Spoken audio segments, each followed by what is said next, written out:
Bueno, yo creo que deberíamos comenzar con la gobernadora del Valle, que es, más allá del rol que ocupa como presidente de la Federación Nacional de Departamentos, la verdad es que en su carrera como congresista pues estuvo muy sobre el tema, que lo conoce de fondo y que nos puede dar una visión, ahora que no solo pues después de su paso por el Capitolio, que ahora nos puede aportar también una visión regional, me parece muy interesante. De tal manera que... Y yo con la venia de todos voy a cumplir el papel antipático de a los 9 minutos decirles se está acabando el tiempo. Perfecto. Bien, Francisca, gobernadora, por favor. Bueno, muy buenas tardes a todos, un saludo muy especial y un agradecimiento al doctor Rodrigo Arcila por la invitación y a todos ustedes como para evitarme saludarlos, a todos ustedes, a usted, doctor Mauricio, que está moderando. Primero, decirles que yo siempre he creído en el sistema. Yo he sido y siempre fui defensora en el Congreso del aseguramiento. Siempre cuando hicimos nuestras transformaciones o nuestras reformas, siempre primó el aseguramiento. Y yo creo que el aseguramiento es bueno. Sin embargo, con todas las reformas que nosotros hicimos, la última fue la 1438, en la cual se ha basado el ministro para poder hacer muchas reformas o muchas regulaciones, entre ellas la regulación de los medicamentos, porque eso quedó establecido en la 1438. Pero además, hay algo que yo he escuchado acá, y es que nosotros siempre hablamos de la financiación, pero no hablamos de cómo se atiende el paciente, cómo está realmente accediendo a los servicios de salud. Además de si se ha hecho promoción y prevención, porque ese fue algo que no se hizo, se pensó en la prestación del servicio, pero no se hizo el trabajo de la promoción y la prevención y pues por supuesto hubo cada día más enfermedades de alto costo y eso pues ha encarecido los recursos del sistema. Entonces, en esas legislaciones que nosotros hicimos, pues tratamos de darle una salida, entre ellas, por ejemplo, hicimos a la 1438 algo muy importante que fue el de un capítulo especial para la atención primaria, que hoy el ministerio está trabajando en el modelo MIAS, que es el modelo de atención integral en salud, que es el modelo que realmente debemos tener para poder lograr sí tener una salud duradera. Pero ¿qué estamos viendo a partir de todo lo que lo que hemos evaluado? Primero que el sistema, y lo decía muy bien el doctor Ávila, está desequilibrado financieramente. ¿Y qué ha desequilibrado el sistema? Pues precisamente el no POS. Nosotros tenemos que saber cuántos recursos tenemos para poder saber cuántos servicios y cuánta es lo que vamos a atender en salud. Hay una ley estatutaria y yo estoy de acuerdo que el Estado puede tener una posición, el Congreso otra, y yo sí quiero decirle al doctor Ávila que casi siempre nos alineamos con el gobierno para el trabajo que se va a hacer, pero lógicamente nosotros ni el presidente puede incidir en lo que dice la justicia, ni en lo que... y eso es algo que ha pasado. Entonces, por ejemplo, en todos los temas del no POS, debe haber una claridad, porque si se hizo la ley estatutaria, debe haber claridad qué es lo POS y qué es lo que no va a poder asumir el sistema de salud. No hay ningún sistema en el mundo que pueda asumir todo lo que está asumiendo el sistema de salud.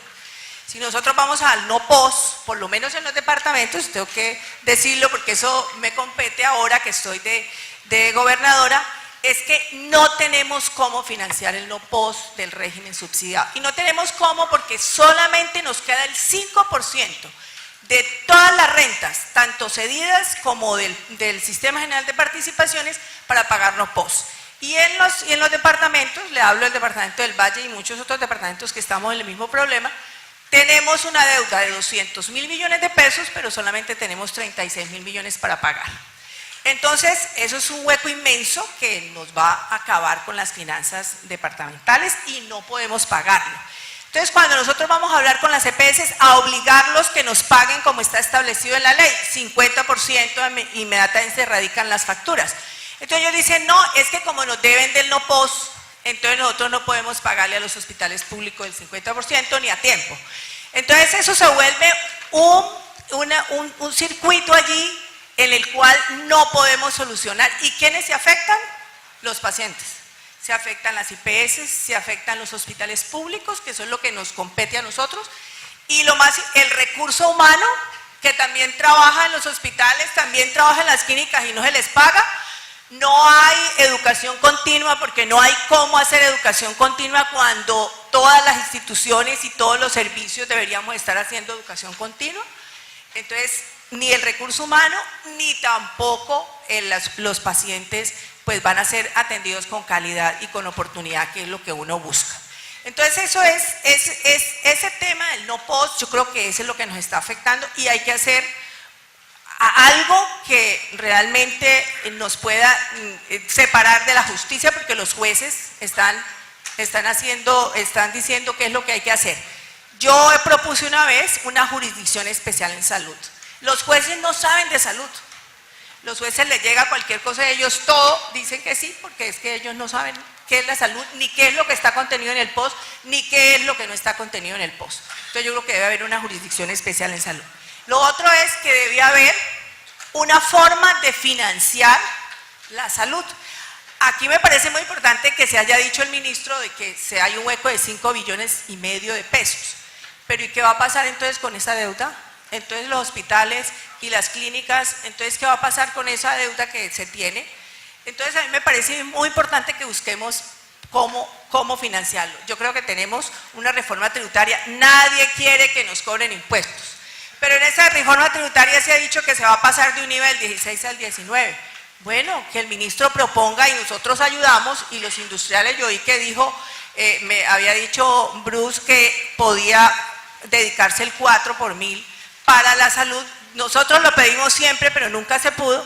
Bueno, que esos 2 o 3 puntos que se van a aumentar en el IVA los den como un IVA social para que 2 puntos por lo menos estén en el sistema de salud y 1 en educación. Yo creo que hay que buscar la forma de cómo lograr financiar el sistema de salud. Lo otro muy importante es, y aquí está, tenemos que hacer ajuste de competencia en los departamentos. Vamos a tener el Sistema General de Participaciones. Se va a volver a mirar el Sistema General de Participaciones. Los departamentos y los entes territoriales nos han dado competencias, pero sin recursos. Si vamos a entrar en el Sistema General de Participaciones, pues que nos den la descentralización real, que es competencias con recursos, y de esa manera sí podremos asumir ese régimen subsidiado. Lo otro muy importante es que hay una ley que está cursando en el Congreso, que sería importante tenerla muy en cuenta, en donde allí hacemos un poco de poder lograr que esas competencias que tenemos, que esos recursos que estamos subsidiando con las rentas cedidas nos disminuyan para poder hacer el no POS. Otra de las cosas fundamentales es que las EPS, pues yo no es que esté en contra de las EPS, pero sí creo que las EPS tienen que pagar a tiempo y como está establecido en la ley. Y eso es un proceso de acuerdo entre los actores. Nosotros hemos hecho un acuerdo en el Valle del Cauca. Este primer mes se cumplió. Yo pensé que no se había cumplido y pensaba llegar aquí al Esgarrote, pero no, yo averigüé y sí se cumplió. El 50% sí fue pagado este mes de la erradicación de las facturas. Así que también tengo que decir que sí están cumpliendo en ese sentido, pero lógicamente pues no podemos hacer. La otra cosa importante es que no toda la culpa es los EPS, los hospitales públicos también, en el caso nuestro. Hay que generar procesos y procedimientos transparentes para que no haya esos actos de corrupción, porque cuando hay procesos transparentes, pues por lo menos es más visible cuando hay actos de corrupción. Segundo, poder lograr hacer las redes integradas de salud para poder montar esa atención integral en salud, para que haya continuidad, para que haya resolutividad y haya mejoramiento de la atención en salud, que es fundamental. Pero para eso también tenemos que hacer reforma. No tenemos médicos familiares, no tenemos promotoras en salud. Tenemos que trabajar en los entes territoriales para lograr que ese modelo sí lo podamos implementar en los entes territoriales. Yo sé que el doctor Ruiz ya lo está implementando en Guainía, en zonas dispersas, pero es muy importante montarlo en todo el país. 2 minutos, gobernadora. ¿Todavía me faltan 2 minutos? Quedan 2 minutos. Yo pensé que estaba ya casi, me iba a decir que no. La otra cosa que es muy importante es que, por supuesto, así como las EPS y los hospitales y el gobierno y el ministerio tienen que rendir cuentas públicas. Yo creo que eso es muy importante para que la gente sepa en qué se gastó la plata, qué se hizo con la plata, quiénes están actuando bien y quiénes no están actuando bien. Y yo creo que hay una cosa fundamental: debe haber interlocución entre los actores, porque ahora todo el mundo va por su lado y todo el mundo busca salvarse. Otra de las cosas fundamentales es el costo de los medicamentos, que todos los días van subiendo, a pesar de que se regulan, y es un problema. ¿Qué pensaría yo que hay que hacer? Es lo que hicimos en las enfermedades huérfanas, cuando aprobamos la ley de enfermedades huérfanas. Y es que hubiese un fondo, para que en ese fondo se pudiera hacer una negociación, podía ser de gobierno a gobierno, como fuese, para poder lograr que los medicamentos realmente bajaran y se le pudiera dar un mejor, alcanzara para darle un mejor servicio a todos los pacientes. Y otra cosa importante es, yo soy médica, pero tengo que decirlo, nosotros peleamos por la autonomía médica, pero tenemos que autorregularnos, porque esa autorregulación es importantísima para poder que NOPOS se convierta en un hueco más y más grande todos los días. Porque si tenemos medicamentos que son igualmente equivalentes, pues tenemos que optar por el que es más barato. Y yo creo que en eso lo importante es que no haya detrimento en la calidad de la atención, pero si son equivalentes, pues por supuesto es mejor utilizarlos, y eso forma parte de la articulación. Y por último decirle que yo sí creo que tenemos que articularnos todos los sectores.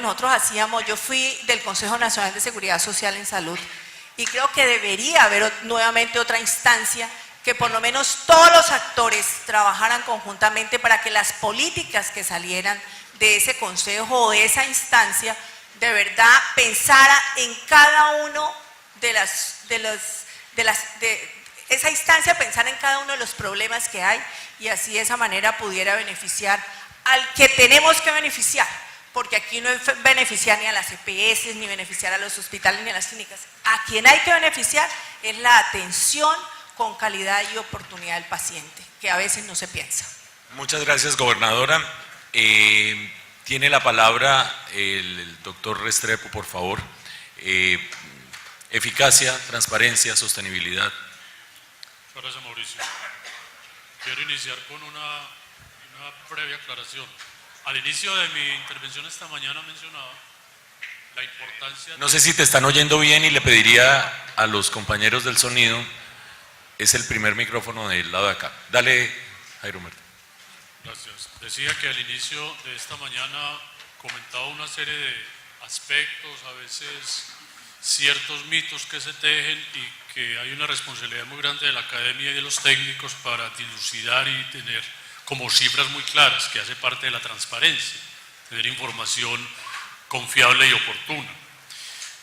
Y mencionaba el caso de cómo ayer se comentaba que el sector de educación recibía por parte del gobierno más presupuesto que salud, y que eso no era cierto. El doctor Emilio Sardi me ha, digamos, aclarado que él ayer comentó que el presupuesto del Ministerio de Educación es superior al de salud, y eso es cierto. Lo que es más un desacuerdo, entonces, se refiere a que no podemos afirmar que el Ministerio de Educación tenga un exceso de presupuesto y que debamos trasladar recursos de educación a salud. Cierro ese punto. Y segundo, yo sí quisiera, Mauricio, que en algún momento pudieras revisar o aclarar. Has mencionado que el hueco, dijiste dijiste en palabras de Clavijo, el hueco de Salucó y Caprecón es de más de 5 billones de pesos y que esto es más o menos equivalente a la capitalización que han hecho las EPS. Yo tengo entendido que ni lo uno ni lo otro, para que revisemos esas cifras, porque créanme que en mi condición tal vez de profesor me esfuerzo mucho porque las cosas queden claras. Entonces tenemos un auditorio lleno que se puede ir con esa información, si la podemos corroborar, parece que es nuestra responsabilidad. ¿Y hacia arriba o hacia abajo, cuál es tu discrepancia? Completamente hacia abajo. Completamente hacia abajo. O sea, no, comentaste que tenemos 5 billones correspondientes al hueco de Salucó Caprecón y que eso es más o menos equivalente a 5,5 a la billones de capitalización de las capitalización. EPS, y que entonces la conclusión es que hay mucha corrupción. Como aclarar las dos cifras, si es cierto que lo de Caprecón Salucó es de 5 billones y si es cierto que las EPS se han capitalizado en 5. Lo que se ha dicho, entiendo, es que hay un, se ha dicho, defecto patrimonial del conjunto de las EPS de 5 billones o algo más, que se ha venido haciendo una capitalización que tal vez es de 500, 700 mil millones, pero si está aquí Jaime de pronto tiene la cifra, pero bueno, ahorita cuando hagamos toda la ronda vemos si Jaime nos da la cifra, pero en el mejor sentido, yo creo que este es el tema, ¿cierto?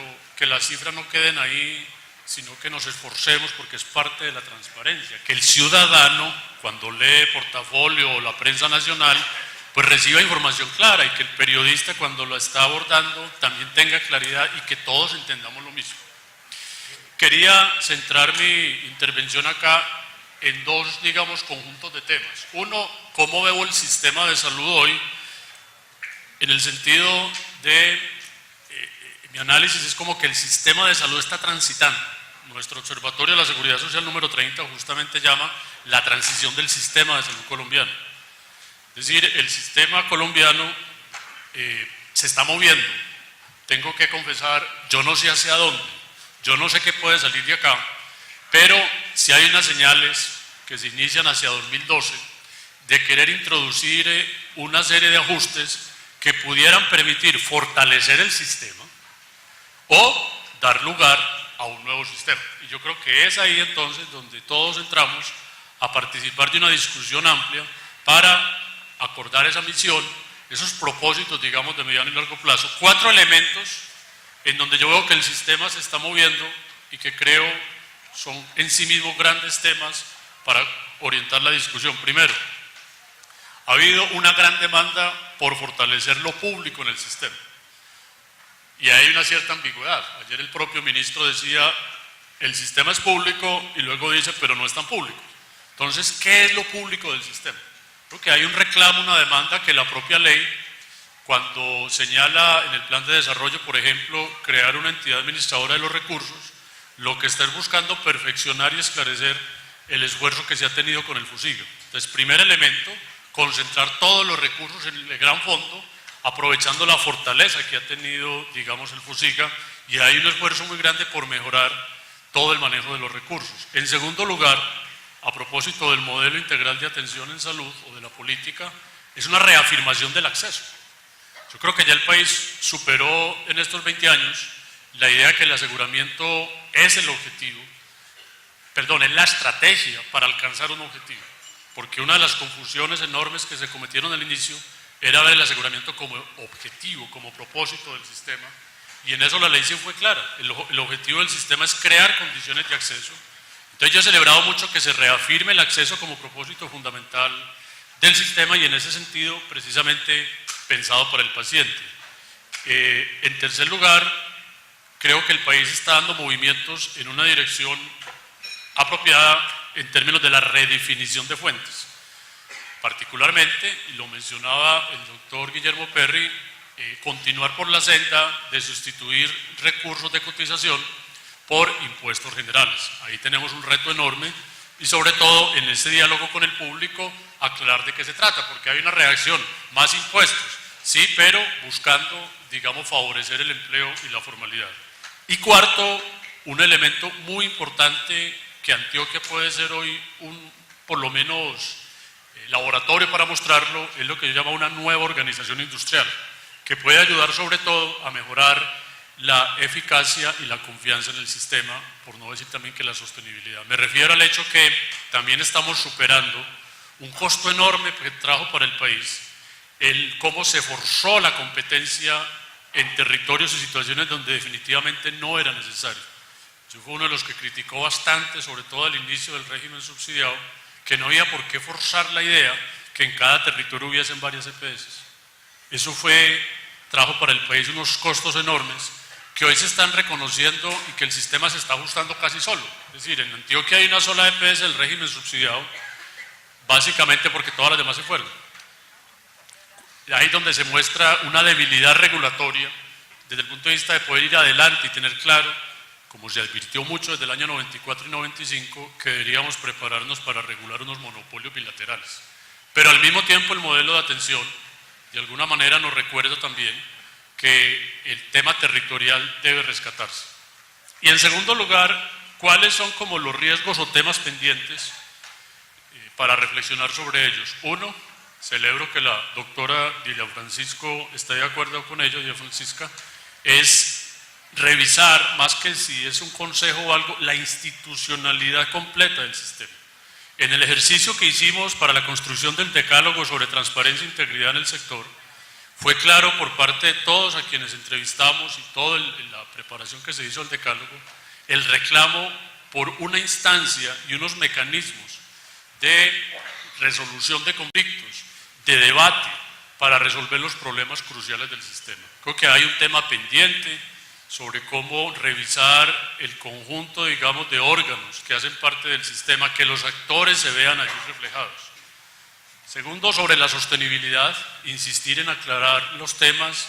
Muchos pensamos que el sistema es sostenible si y solo si logremos conservar un plan de beneficios legítimo que es financiado con los mecanismos que hoy conocemos y que definitivamente la situación se desborda cuando se quiere mucho más. Y en tal caso, separar eso, quedó dicho esta mañana, a mí me parece muy importante también poder esclarecer este tema, que lo que hoy está pasando es que tenemos el lastre de una deuda, producto de unas prestaciones no POS, que como lo decía esta mañana Minhacienda, alguien deberá pagar por ello.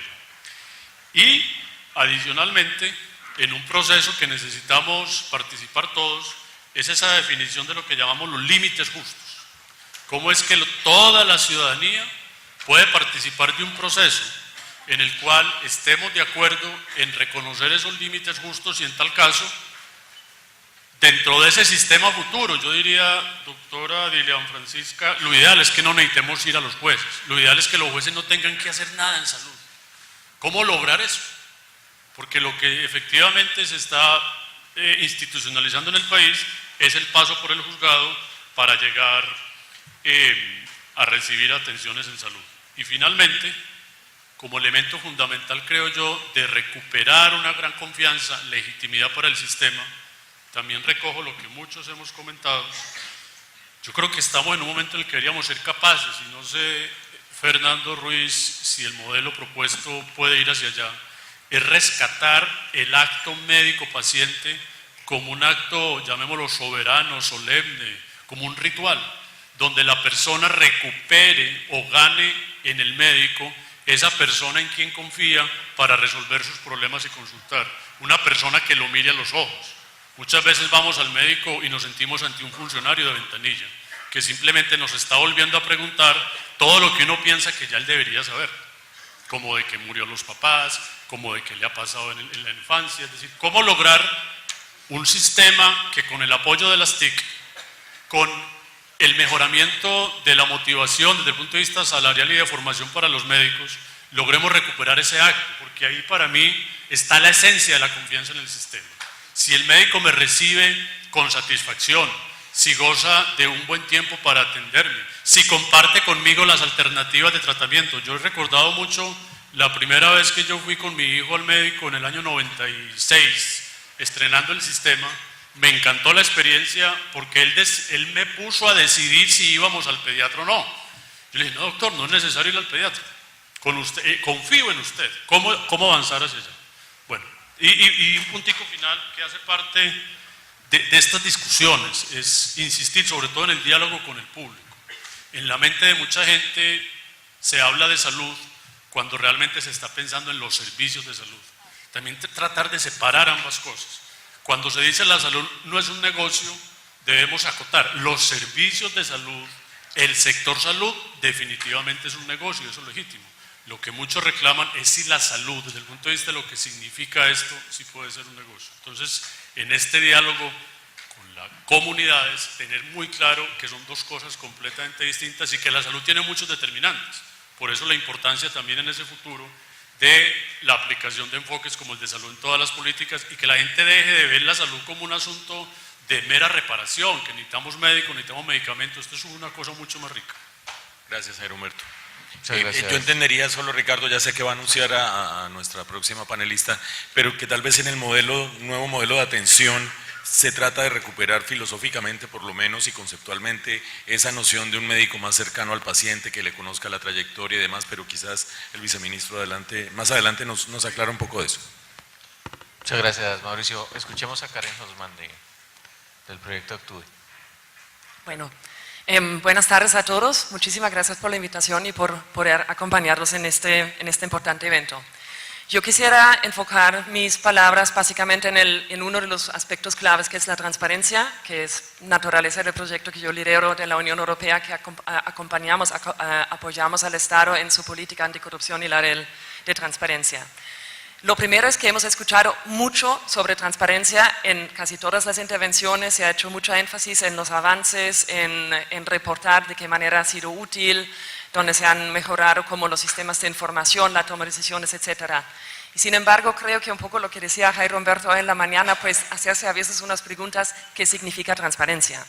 Y yo pensaría, digamos, a pesar de que esta pregunta no se ha hecho hasta el momento, creo que significa para el sector y para los distintos procesos de decisión, valdría la pena mirar qué significa. Y una primera aproximación puede ser que, por un lado, transparencia es pues, información activa, acceso a la información, y ahí se vincula con la ley de transparencia y acceso a la información pública que mencionó el secretario de Transparencia ahorita en su intervención. Creo que esta ley deberíamos mirarlo con un poquito más de cuidado también en cuanto a qué significa, qué orientaciones da a los distintos actores del sistema en términos de obligaciones de transparencia activa, de hacer visible información, pero también tener la información de una manera ordenada para que cuando haya solicitudes de información para un mayor escrutinio público. En segundo lugar, la transparencia muchas veces es un concepto que todo el mundo está de acuerdo. Nadie se va a oponer que eso es importante. Pero ¿qué significa en términos de poder lograr lo que es una de las banderas del ministro o del sector, de los actores del sector, en términos de principio para recuperar la confianza y la legitimidad del sector? Yo soy una convencida que la transparencia es fundamental para eso, pero hay que mostrar en qué medida sirve. Y la transparencia en general es un medio, no un fin en sí mismo, por lo tanto se pierde un poquito en el camino en los reportes, en hacer ver de qué manera la transparencia ayuda a tomar mejores decisiones, mejores resultados, etc. Y creo que hay un tema pendiente ahí, mostrar de qué manera sirve y qué significa para cada uno de los actores. Y en tercer lugar, la transparencia muchas veces está orientada no solamente para abordar los muchísimos temas o para tratar de aliviar los muchos temas de asimetría de información en un sector tan complejo como el de salud, con tantísimos actores, con muchas transacciones de muchas diferentes índoles, sino también es muchas veces usado como una especie de antídoto o sinónimo de lucha contra la corrupción o riesgos de corrupción. Ahí pues se mezclan muchas veces con muchas cosas. Yo creo que al haberlos escuchado a los distintos panelistas y expositores durante este foro, valdría la pena mirar en el sector salud si a lo mejor valga la redundancia, vale la pena diferenciar más entre lo que es transparencia, para qué sirve y qué son los riesgos y las prácticas de corrupción y de qué manera afectan o no al sistema, porque también puede ser que hay ciertos mitos o puede ser que el fenómeno está como subvalorado. Pues al final la cuenta en Colombia creo que tenemos muy poca información al respecto. Karen, si me permites una reacción a lo que estás diciendo, a ver si tú estás de acuerdo con que eso puede ser transparencia. Hay dos ideas en el aire que pueden ser interesantes. Una la mencionaba la gobernadora. La gobernadora dijo las EPS deben hacer rendición de cuentas públicas. Eso es transparencia sin que haya de por medio un señalamiento de corrupción. Y dos, alguien con quien hablaba esta mañana me dijo algo muy interesante, me dijo, la autonomía médica tarde o temprano conducirá a que los médicos tengan responsabilidad de ordenadores de gasto público. ¡Wow! Una idea muy importante que ayuda a la autorregulación. Y también hay transparencia de por medio cuando uno le pone esa carga a la autonomía médica para que se autorregule. Perdón la interrupción, pero puede ayudar a distinguir que no estamos hablando de corrupción, pero sí de transparencia. Sí, no, totalmente de acuerdo. En términos de la transparencia como principio para lograr su fin al final de la cuenta, de garantizar también el derecho fundamental, que es el acceso a la información, y adicional para generar o para ayudar a recuperar la confianza y la legitimidad, solamente puede funcionar si hay otros, por lo menos 3 puntos adicionales, que es la rendición de cuentas, dos, la rendición de cuentas y también el control social. Y eso también muestra un poquito la interacción entre los que están en situación de tener que rendir cuentas y los otros que deben pedir las cuentas. Y con eso también estamos en un mundo donde tenemos que trabajar mucho con el público, con los pacientes, con todos los actores para que haya como una especie de concierto de... En inglés el concepto accountability es mucho más poderoso que aquí rendición de cuentas, porque rendición de cuentas es yo como Estado, yo como actor emperador de algo, debo rendir cuentas frente a alguien, pero no hay un alguien que me hace accountable si yo no rindo cuentas. Entonces ahí hay un problemita que se puede abordar, pero yo creo que vale la pena poner un poquito más de atención a estos temas. En segundo lugar, entonces, ¿qué se puede ver? Creo yo, por lo menos, que se ha avanzado en términos de transparencia. Yo creo que hemos visto mucho en las distintas exposiciones y presentaciones en términos de transparencia, acceso a la información y participación de los actores en temas regulatorios, en temas de regulación y autorregulación, en esta balanza que mostraron como varios de los presentadores muy bien. En el tema, más que todo en la política farmacéutica, creo que ha hecho una apuesta muy fuerte a la transparencia y puede reportar resultados que hemos escuchado durante las jornadas. Hay esfuerzos para abrir la definición del POS, del plan de beneficios, etc. Hay esfuerzos de otros actores que no son el ministerio, que son el INVIMA, que hemos escuchado esta mañana, la industria, y los gremios y la superintendencia. Lo que yo creo que hace falta, por un lado, es profundizar y consolidar estos esfuerzos de todas maneras. En segundo lugar, creo que hay que contar el cuento de manera como más colectiva, porque cada actor y cada cosa está ahí y tiene algunos resultados muy interesantes que yo creo que valen la pena realmente visibilizarlos más desde el punto de vista de transparencia y no en un sistema, en un mecanismo o un esfuerzo de mercadeo, sino de generar una tracción para que los actores se vayan convenciendo que las cosas se hacen bien. Porque una cosa que me olvidé a decir en las reflexiones sobre la transparencia es que cuando la transparencia se convierte, que es un poco una moda internacional también, hay que tener cuidado porque por el momento es de moda, la Alianza de Gobierno Abierto, todos los organismos internacionales tienen como estándares de transparencia, pero no es para cumplir, es para lograr cosas y para transformar las conductas y para transformar las conductas irregulares o percibidas como ilícitas. Y eso solamente se logra en la medida que uno reporta lo que se está haciendo bien y no si cumplo o no cumplo con un articulito de ley o con una transparencia activa, por importante que sea, pero es a través de los hechos y de los liderazgos. Y yo creo que el sector ha hecho cosas muy interesantes que se podrían contar de una manera como más coherente o más colectiva. Y por el otro lado, ayer estábamos hablando aquí con un par de los colegas que vinimos trabajando estos temas hace tiempo, es un poco si se puede generar tal vez un compromiso de sector entre los distintos actores con una clara hoja de ruta, con prioridades en los temas donde se debería profundizar, aumentar, ampliar la transparencia de dos puntos de vista. Por un lado, para mejorar la toma de decisiones y por otro lado también para prevenir más los riesgos de corrupción.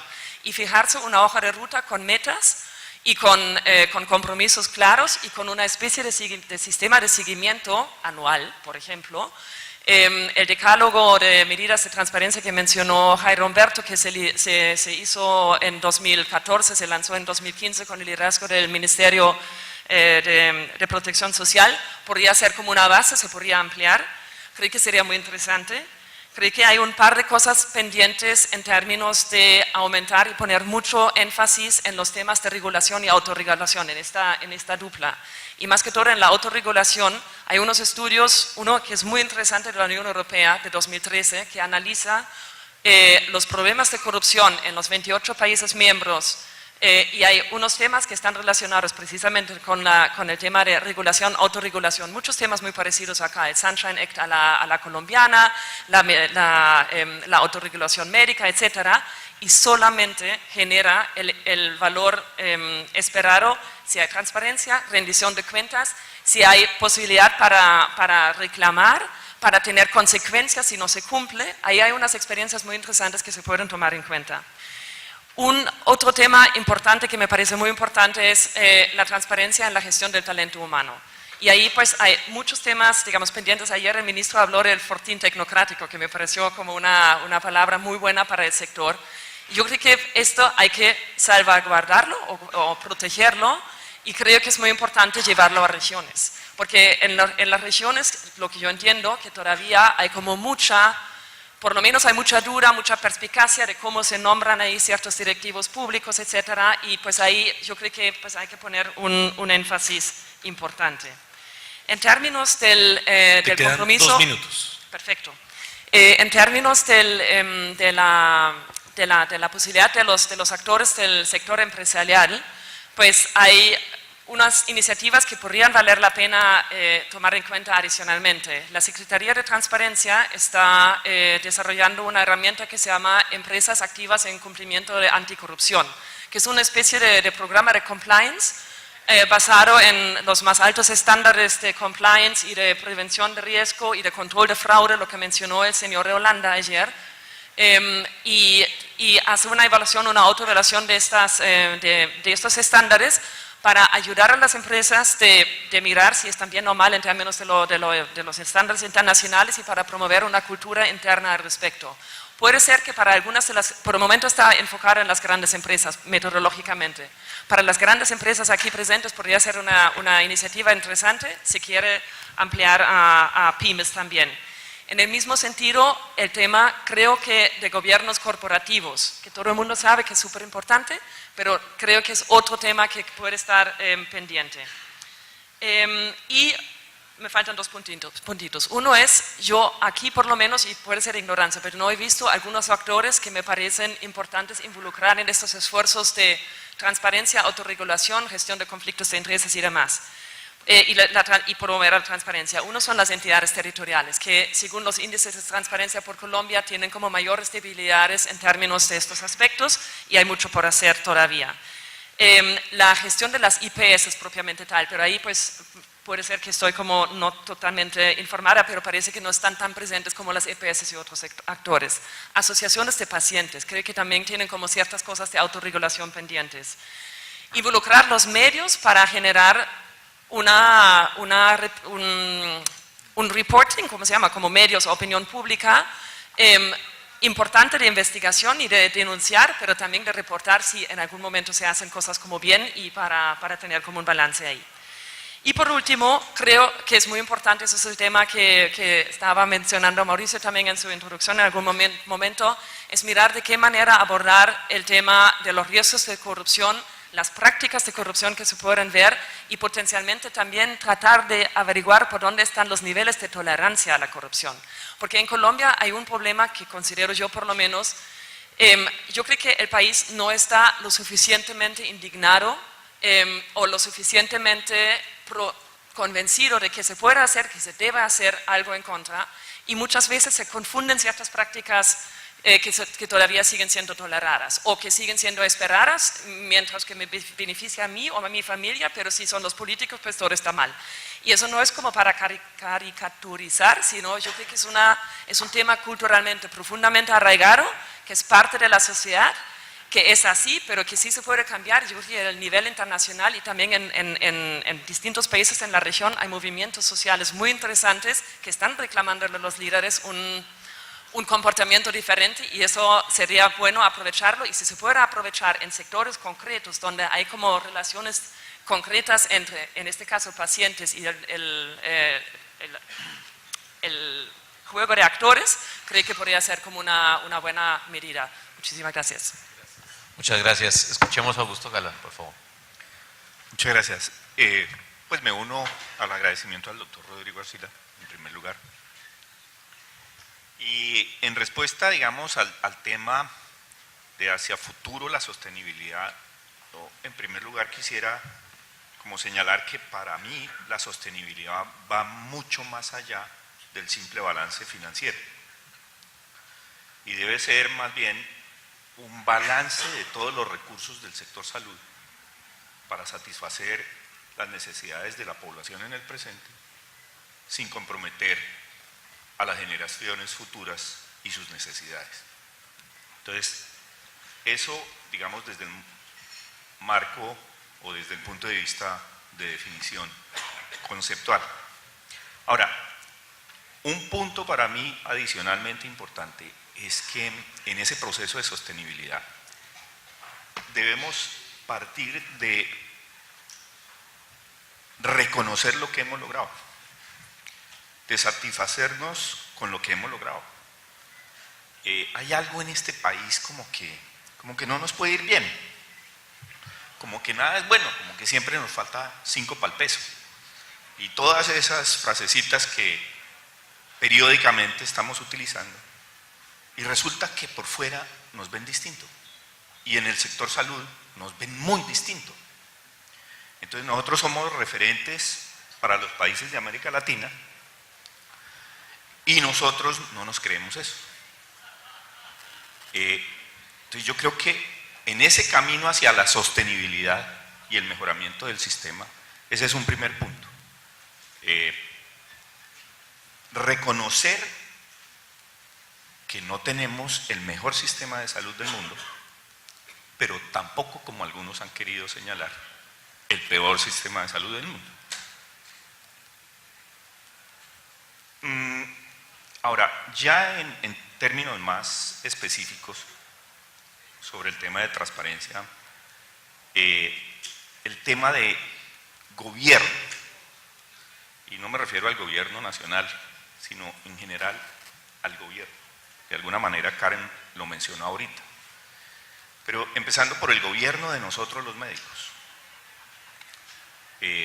Yo ahí tengo definitivamente una inquietud sobre la interpretación de lo que es la autonomía médica. Para mí la autonomía médica es una prerrogativa que la sociedad nos concede a los médicos para actuar con responsabilidad en la atención de la sociedad, y no un derecho, como algunos eventualmente pueden interpretar. Dudo bastante de la autorregulación individual. Si difícilmente nos autorregulamos para comer y hacer ejercicio, ¿cierto, doctor Pedro?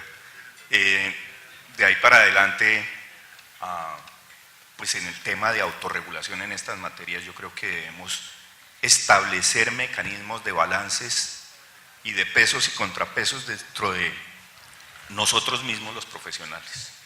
Y esto se replica en los gremios. Yo no entiendo, por ejemplo, cómo en gremios de EPS y gremios de IPS se sientan en las mismas juntas unas entidades que lo hacen muy bien, al lado de otras que no lo hacen bien. Y ahí no hay autorregulación. No se generan mecanismos de pesos y contrapesos. Entonces creo que hay que entender bien qué es la autorregulación y cómo vamos a manejar ese tema de la autorregulación individual, quiero decir, de los profesionales de la salud. Pero el otro tema es los gobiernos corporativos, hablando en general de los gobiernos. Nosotros tenemos que traer al sector salud las mejores prácticas de gobierno corporativo. Cómo se eligen las juntas directivas, no solamente de los privados. ¿Cómo se evalúan esas juntas directivas? ¿Qué tan independientes son? O esas juntas directivas en donde están 2 hijos del dueño, 3 hijos del dueño, y en una de las vicepresidencias está un sobrino del dueño. Y esos gobiernos de esas entidades están alineados con lo misional, o qué es lo que están trabajando. Ahí, en ese tema del gobierno de las entidades, me parece que hay un trabajo grande por hacer todavía. Me parece, por el otro lado, que el gobierno nacional ha avanzado bastante en los últimos años a partir de las dimensiones de rectoría de la Autoridad Sanitaria Nacional, y ha fortalecido entidades, empezando por el propio Ministerio, por el INVIMA, por la Superintendencia Nacional de Salud, por el Instituto Nacional de Salud. Falta el tema de la descentralización. Y ojalá la revisión de la Ley 715 no se quede simplemente en ver, muy importante, cómo obtenemos unos recursos adicionales para el sector salud del Sistema General de Participaciones, sino cuáles son las competencias de las entidades territoriales. Si uno evalúa 20 años de descentralización, uno sí se tiene que preguntar qué tanto se han fortalecido las capacidades institucionales a nivel territorial, sobre todo de muchos municipios del país, y preguntarse si no tenemos que hacer una revisión a la descentralización, no una regresión, sino una revisión. Y me parece que en el tema de rectoría debería haber un compromiso del sector en su totalidad por defender lo que se ha avanzado. En el ministro lo dijo ayer, la tecnoburocracia, cómo se iba y se ha ido tecnificando el ministerio y cómo vamos a proteger eso hacia el futuro, cómo vamos a fortalecerlo, cómo vamos a impedir, para decirlo claramente, que la politiquería y el clientelismo no regresen a esas instancias. Y ese es un tema que somos todos los que estamos aquí los que debemos defender y proteger. Porque dentro de todo este tema de transparencia o no transparencia, o corrupción o no corrupción, hay unos comportamientos generales de la sociedad y una forma de hacer política en este país. Y nosotros tenemos que buscar la manera de que este sector se maneje de la forma más técnica posible. Creo que debería haber un compromiso de este escenario en ese sentido hacia el futuro. Ya en el tema más de eficiencia, digamos, a mí sí me parece que estamos avanzando un camino importante con el modelo integral de atención en salud. Hemos podido participar en diferentes foros con el viceministro y yo creo que hay un gran acuerdo generalizado en que el qué está claro, en que ese es el modelo, en que técnicamente está bien estructurado, en que académicamente igual. El reto es cómo es que lo vamos a implementar. Y el compromiso ahí es de todos.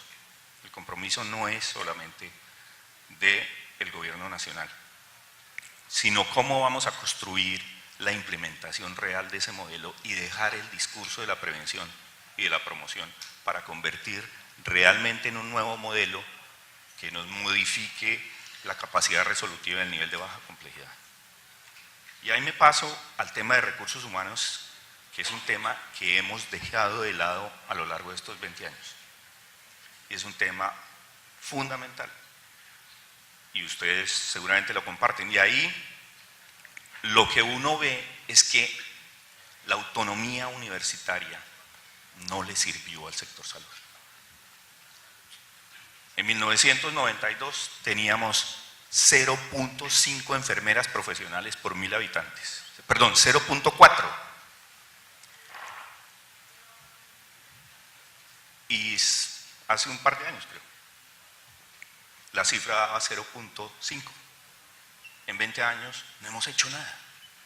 en materia de enfermeras y en materia de médicos generales, pues sabemos todo lo que es decir, el médico general perdió el respeto, perdió ese respeto que la sociedad le debería tener y tenemos que buscar la manera de hacerlo recuperar. A mí me parece que el ministerio debería recuperar, el Ministerio de Salud, el liderazgo de la regulación de la oferta de recursos humanos.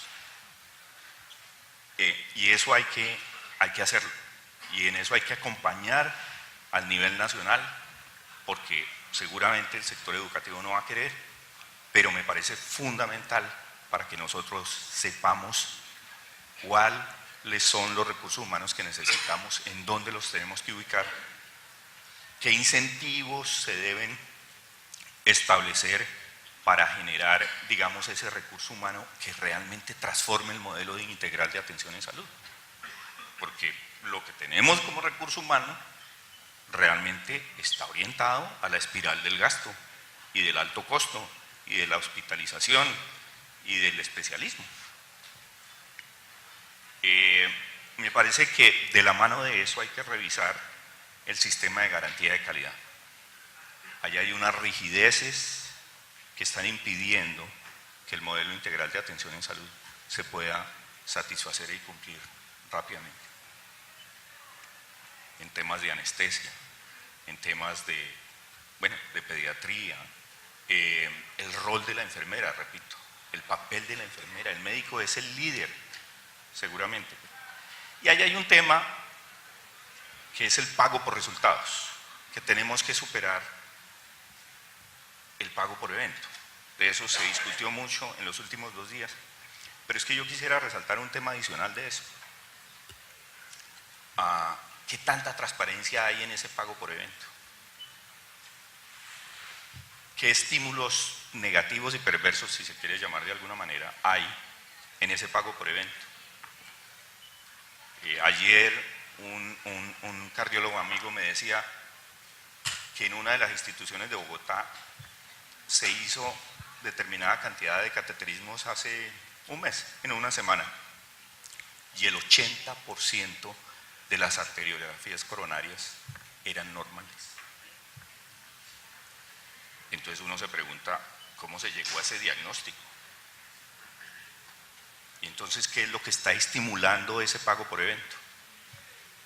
Y eso coincide con investigaciones de transparencia y de lucha contra la corrupción en el sector salud en la Comunidad Europea, en donde el tema central de lo que encuentran está en esa prestación de servicios. Y ahí es donde encuentran debilidades. Por último, ya para terminar, repito, el compromiso es de todos. La salud no es simplemente la prestación de servicios de salud. No se trata de si esto es un medicamento adecuado o no es un medicamento adecuado. No. Nosotros tenemos una responsabilidad mucho mayor ante el país de mantener una población sana. Porque sí, se habla mucho de la educación, pero una población que no está sana no la vamos a poder educar. Y podemos traer los doctores de Harvard, pero si no está sana no se educa y tampoco va a ser productiva. Entonces el tema de salud va mucho más allá de simplemente tener una organización y prestar unos servicios de salud. Muchas gracias. Muchas gracias. Bueno, vice, al tablero. Muchas gracias y buenas tardes. Yo tenía una pequeña presentación de 6 diapositivas que quisiera que me hicieran el favor de poner para poder ilustrar un poco la presentación.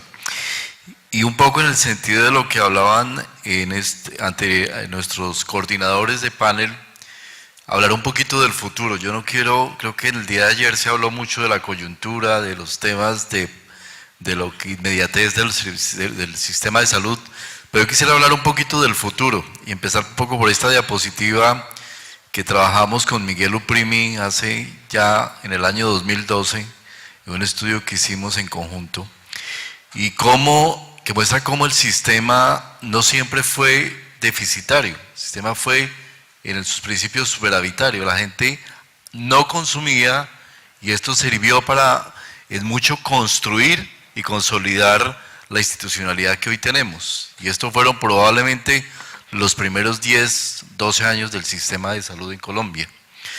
Utilizamos diferentes mecanismos de ajuste que pasamos por todos, apalancamientos, descreves de mercado, diferentes procesos, incluso la propia integración vertical, pero evidentemente estamos en una etapa en la cual, desde el punto de vista por lo menos financiero, ya hay una necesidad de un ajuste muy particular.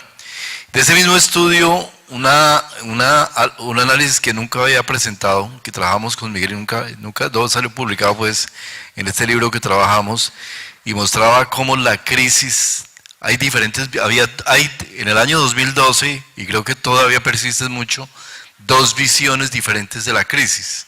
Una visión que hablaba del tema de sostenibilidad, muy ligada a los gremios económicos del sistema, donde el discurso prácticamente era todo sobre sostenibilidad, y al otro lado un planteamiento desde todos los gremios más relacionados con lo clínico y lo médico, donde se hablaba de la fragmentación.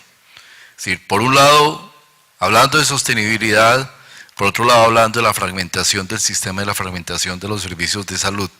Dos realidades que se parecían, pero que en las respuestas, por el lado de la sostenibilidad, siempre la solución se ha venido buscando por el lado de mayor financiamiento, que es una historia que le llamo el sector que llevamos años y años escuchando, y por otro lado, quienes están en el lado de la fragmentación, permanentemente hablando de la necesidad de una reforma estructural. Ese era el cuento, en la historia que se escribe, reforma estructural. Dos visiones de muchos actores que están sentados hoy en día acá, que unos adherían a un lado o a otro lado de esta visión.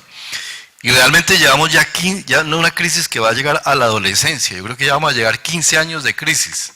Uno se pregunta realmente, ¿cómo puede suceder una crisis de 15 años? Yo tengo mis dudas. Si realmente uno puede hablar de crisis después de 15 años en un sector, o simplemente tienen que empezar a pensar de que hay un problema acá que es de largo plazo y que tiene que empezar a resolver de alguna manera.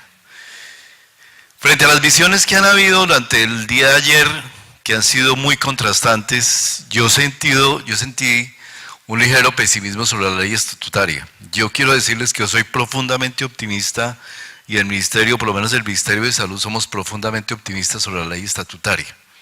Creo que la ley estatutaria nos da la posibilidad de hacer una transición, un cambio, como planteaba un poco Jairo Humberto, sin la necesidad de entrar en el forcejeo de una ley ordinaria, donde claramente los agentes del sistema tienen tan poderosos intereses que es muy difícil realmente poder llegar a un modelo equilibrado. Y esa es un poco la visión que nos plantea esta ley estatutaria.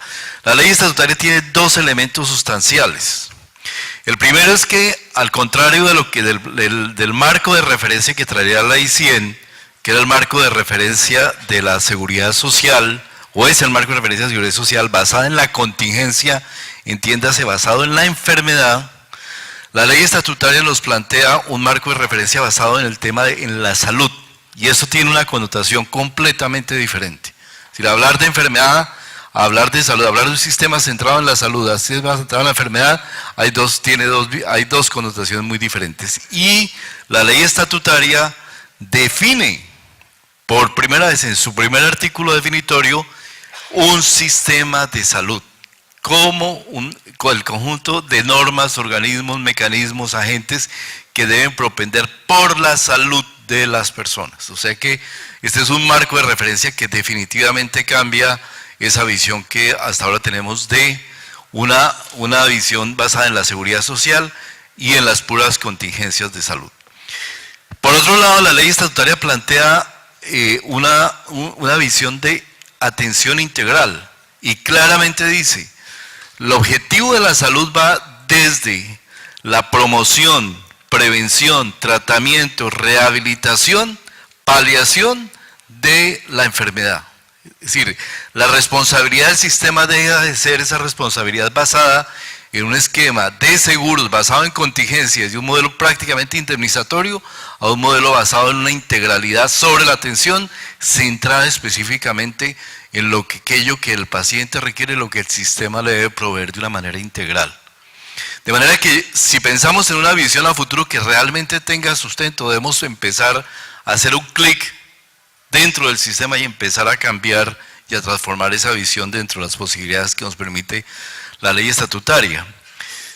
Esta mañana se hablaba también, o en el preámbulo se hablaba de dos visiones. Una visión que decía, este es un problema de corrupción o este es un problema básicamente de financiamiento del sistema.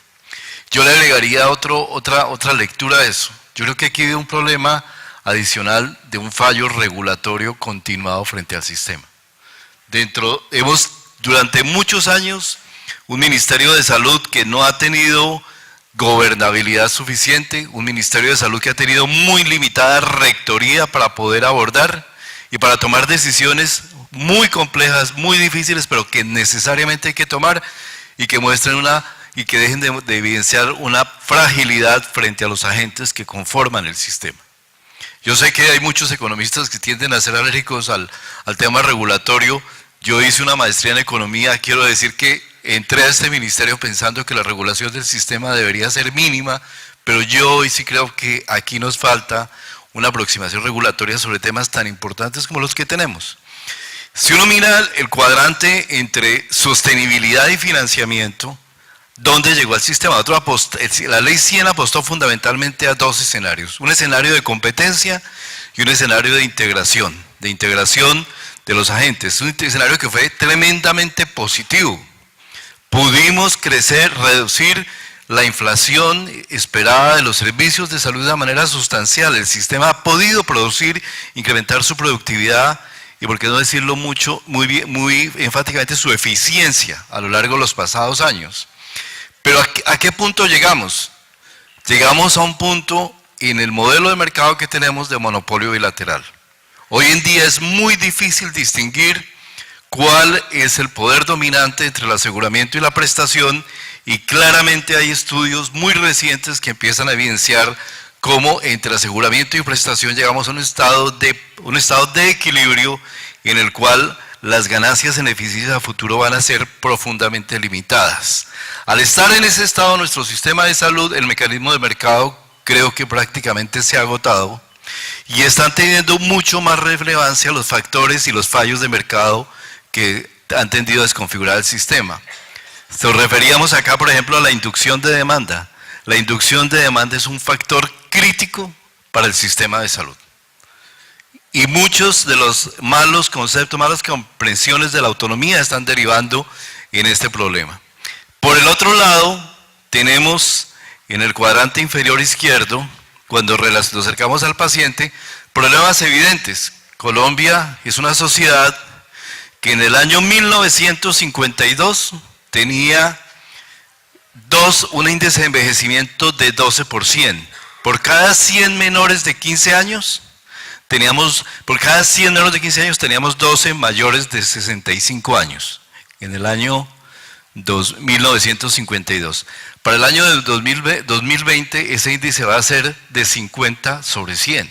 Vamos a tener 50 mayores de 65 años por cada 100 menores de 15 años. Es un país que se está envejeciendo a una velocidad muy acelerada.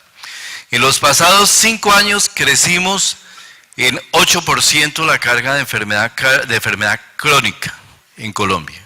Y ya estamos en un 83% de carga de enfermedad crónica.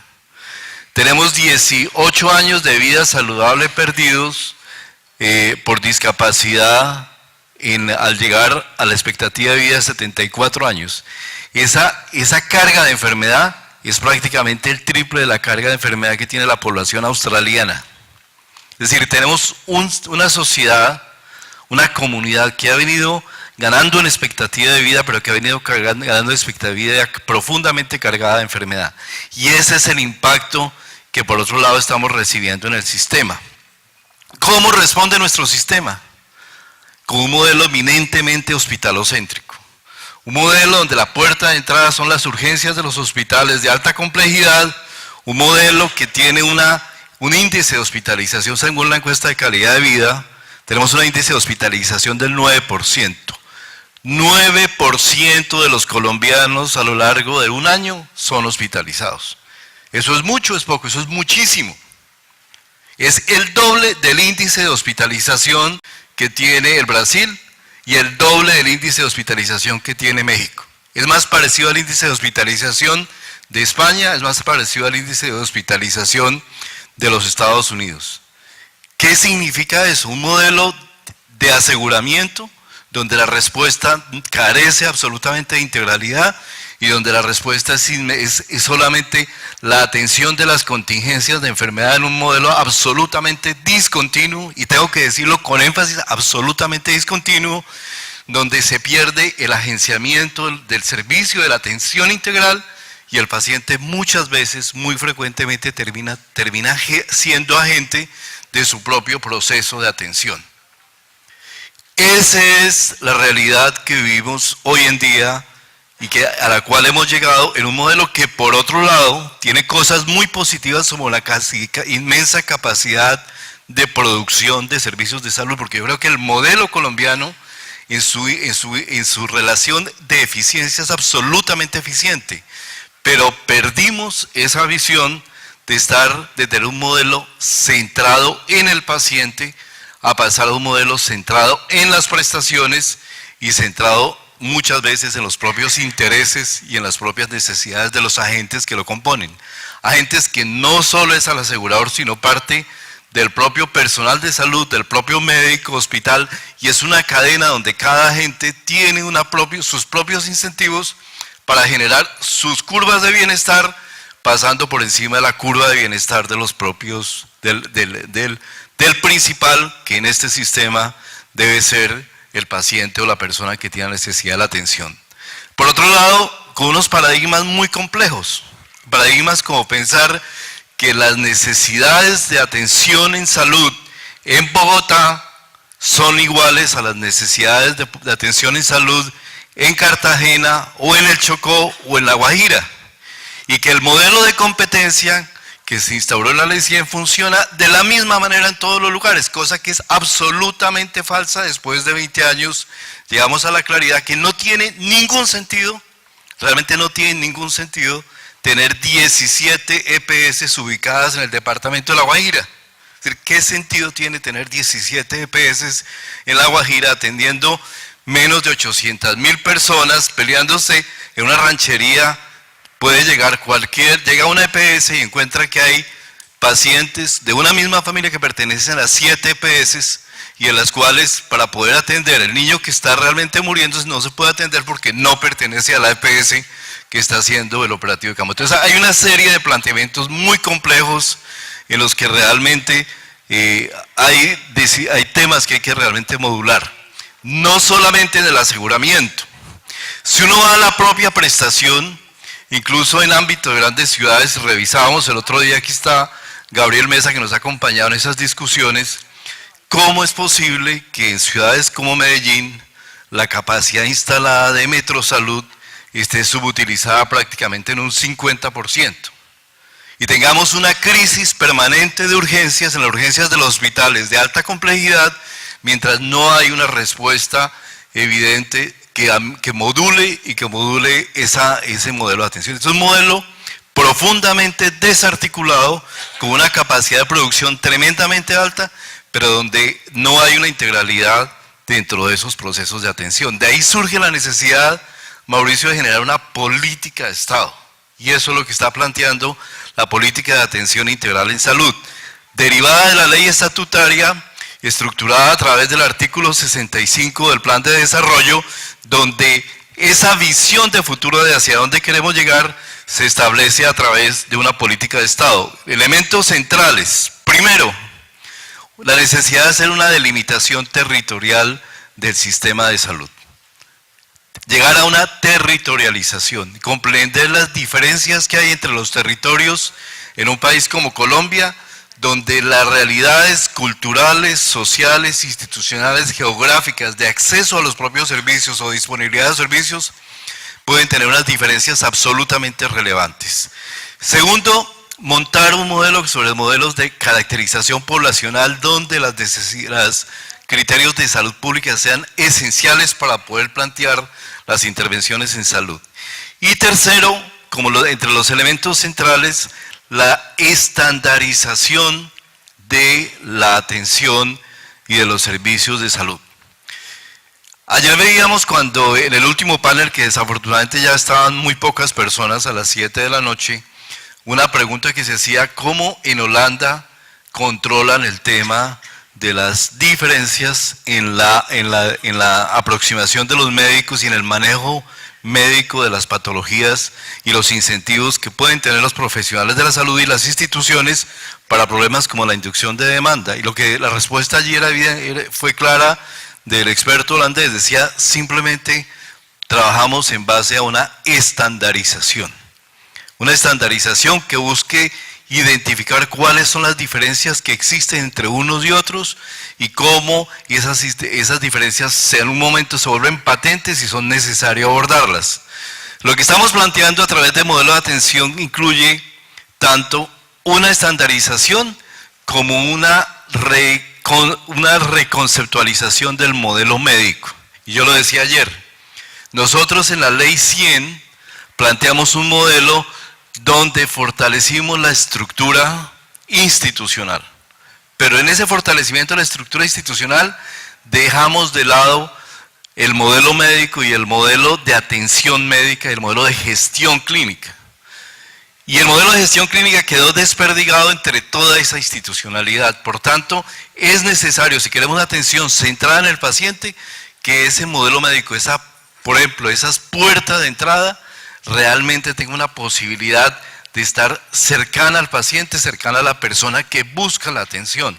Aquí se mencionaba, yo lo he dicho muchas veces en diferentes foros, tenemos un tremendo problema de médicos anónimos y de personal de salud anónimo, de pacientes que llegan, les abren la puerta, el médico entiende de entrada que a ese paciente solamente le va a resolver su problema de enfermedad, pero que ese paciente no lo va a volver a ver nunca más, y que lo que es importante aquí es ver cómo yo salgo de ese paciente y lo envío al siguiente nivel de atención. En Tuta, Boyacá, hace 2 meses me pedían, llegué a un puesto de salud con dos consultorios, 2 médicos, 3 ambulancias. Y me decía el director del hospital: necesito una ambulancia más. Le digo: ¿pero por qué? ¿Por qué necesita usted una ambulancia más? Son 4 ambulancias, 2 médicos. Me dice: no, porque cada vez que tengo un paciente tengo que llamarlo. Tuta queda a 30 minutos de Tunja. Cada vez que mando la ambulancia se me queda 22 a 23 horas estacionada y esperando a ver qué resuelven con el paciente. O sea, hay un esquema de secuestro de ambulancias en todos los municipios de Colombia, donde muchas veces incluso tiene que irse el propio médico sentado en la ambulancia y se pierde todo el proceso de atención que puede tener el médico porque está sentado en la ambulancia esperando que el sistema allá, esa institucionalidad que está totalmente divorciada de la institucional puesto de salud de Tuta, tome la decisión de qué va a hacer con ese paciente. Entonces, es necesario generar otra serie de instrumentos, como los que están planteados acá, una habilitación técnica del aseguramiento, una habilitación territorial, donde solamente los aseguradores que demuestren capacidad para poder tener una red, tener procesos administrativos en un territorio sean realmente habilitados. Segundo, redes integrales de atención. Elemento central para poder tener respuesta adecuada para los pacientes dentro de una visión de integralidad. Cada colombiano debe al final, una vez tengamos terminado el nuevo REPS, el nuevo registro de prestadores de servicios de salud, debe tener la capacidad de entrar a la página web del sistema REPS y poder saber cuál es la red de prestadores de servicios de salud a la que tiene derecho y cuál es su puerta de entrada a la cual está adscrito y cuál debe ser el equipo médico y el médico al cual tiene derecho a adscripción una vez para ser atendido de una manera que no sea absolutamente anónima. Otro elemento central, indudable, tener un prestador primario fortalecido. Nosotros necesitamos invertir el balance en la atención de servicios de salud y fortalecer ese nivel primario. Ahí hay unas tremendas complejidades. Como lo decía Augusto, uno de los retos más críticos es el tema de la calidad del recurso humano. Falla regulatoria igualmente. Ministerio de Salud durante muchos años no tuvo prácticamente ninguna injerencia sobre la formación de recurso humano. Eso revino a corregir parcialmente la Ley 1438 de 2011. Pero igualmente generamos una cantidad de médicos y de profesionales de la salud que se consolidaron en su profesión actuando de una manera realmente hostil frente al sistema de salud. Y esa es una realidad que tenemos evidentemente que afrontar. Alguna vez recuerdo que estábamos en el Congreso con la doctora Dilian Francisca preguntando sobre el tema, el trámite de la ley 1164. Yo estaba haciendo una presentación y un planteamiento que se hizo en ese momento que era muy fuerte, era qué vamos a hacer en Colombia con el crecimiento de las facultades de medicina y el crecimiento del sistema del crecimiento de las facultades de medicina. Y mi planteamiento era, si Colombia llega a aseguramiento universal, Colombia no va a tener déficit de médicos. Hoy en día están ingresando en Colombia 5.000 médicos cada año. Y la profesión médica es la profesión, entre todas las 10 profesiones de mayor empleabilidad, la profesión con menor desempleo después de la profesión de geólogos. Nosotros podemos absorber prácticamente 5.000 médicos al año. Pero tenemos un problema cualitativo muy severo en la calidad de la atención, en la calidad de esos profesionales frente a la atención de los servicios de salud. Y no es un problema de los profesionales, un problema evidente de la formación, de la forma en que están formando. Por esa razón el Ministerio, entre otras, hemos decidido crear, es una decisión de hace 3 semanas, crear una comisión excepcional para el estudio de la educación médica, donde vamos a consolidar un grupo de expertos que nos apoyen para definir cuál debe ser el futuro de la formación de médicos en Colombia, y esperamos que el Ministerio de Educación nos apoye también en ese tema. Otros temas relevantes tienen que ver con la información dentro del modelo de atención, igualmente con la generación de un modelo de incentivos que supere el pago por evento, que supere el pago de cápita sin resultados esperados que tenemos en el primer nivel, que también tiene unas perversiones absolutamente grandes, y que finalmente todo ese conjunto de acciones nos lleve en esa senda de desarrollo hacia un modelo centrado en el paciente, que es lo que evidentemente queremos consolidar para el inmediato futuro en el sistema.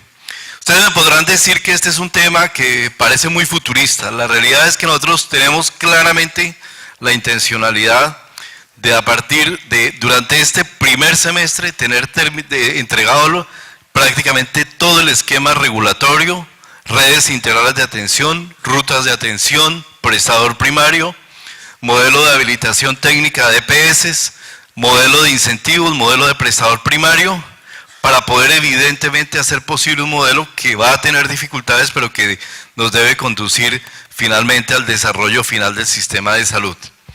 Yo quisiera terminar con una última reflexión sobre este tema. Este modelo de atención tiene que necesariamente integrarse con esa otra visión dentro de la ley estatutaria, que es la del plan de beneficios. Y yo creo que hay una discusión profundamente grande que tenemos que hacer entre el Ministerio de Salud y con los diferentes agentes que conforman el sistema de salud. ¿Cómo debemos organizar en Colombia el plan de beneficios? Debemos seguir con un plan de beneficios centrado en procedimientos, donde estamos luchando, por un lado, en el modelo, contra esa visión prestacionalista, contra esa visión desintegrada, pero por el otro lado nuestro plan de beneficios está consolidado alrededor de procedimientos, o debemos pensar en unidades de plan de beneficios con una mayor integralidad, donde la respuesta del sistema realmente consolide esa integralidad que está definida dentro de la ley estatutaria, que está consagrada en la ley estatutaria. Hay unas preguntas que junto con el tema de recursos humanos evidentemente son sustanciales para poder avanzar y tener ese desarrollo que todos queremos dentro de esa senda, estos rieles que tenemos, que se llaman modelo de atención, política de atención integral de salud, para consolidar el futuro de un sistema de salud. Es posible, perfectamente posible, que en 20 años, dentro de una transición, lleguemos a un esquema de pronto diferente al que hoy en día tenemos. Pero evidentemente, para poder llegar y para poder consolidar eso, tenemos que hacer que el sistema se mueva y se mueva de una manera armónica hacia algún lugar, con una visión que permita ese desarrollo, y no puede ser otra de la visión de un modelo centrado en el paciente. Gracias, Mauricio. Bueno, muchas gracias al viceministro. Estamos ya sobre el tiempo, de tal manera que vamos a concluir ahí. Yo quisiera simplemente señalar que me parece que la intervención del vice es muy apropiada para darle un punto final a este foro, cuya poder de convocatoria aumenta cada año, y mérito sin duda alguna de Rodrigo y su equipo, pero adicionalmente que demuestra la creciente importancia de este tema en el ámbito nacional y obviamente la magnitud de los desafíos, que creo que para todos queda claro que no son pocos. Hay una senda, a mí me alegra mucho haber escuchado esta exposición. Creo que el haber trazado esa senda y el haberse comprometido con el recorrido por ese camino en los próximos meses va a hacer que en la sesión del próximo año, de alguna manera, le tomemos la lección a cómo va ese andar, pero al mismo tiempo, como observador externo, no le queda a uno más que expresar el deseo que una vez más lo urgente deje espacio para lo importante, y en este sector las urgencias siguen siendo enormes. Estos 3 días han sido realmente muy útiles, con un nivel de profundidad que ojalá uno viera en otros foros de este tipo. Una vez más, felicitaciones a la organización y en este caso el reconocimiento a los panelistas que hicieron sus intervenciones. Pido un aplauso para ellos, ya que no nos han dado el almuerzo.